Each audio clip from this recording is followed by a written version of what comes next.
My name is Caleb Bukenya, and I am part of the band in the Vine production at 20.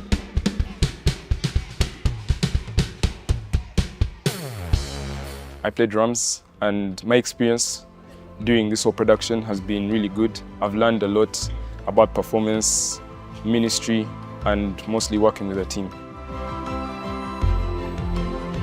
What stood out most for me was a certain line that the first narrator says often: never despise the day of small beginnings.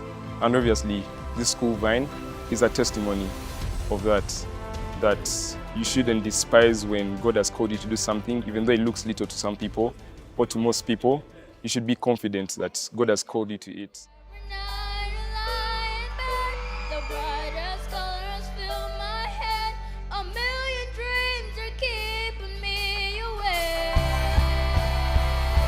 I'd like to thank the school administration, the teachers, all the students that I've worked with across this production, everyone that came to watch, and happy 20th anniversary, Vine. Thank you.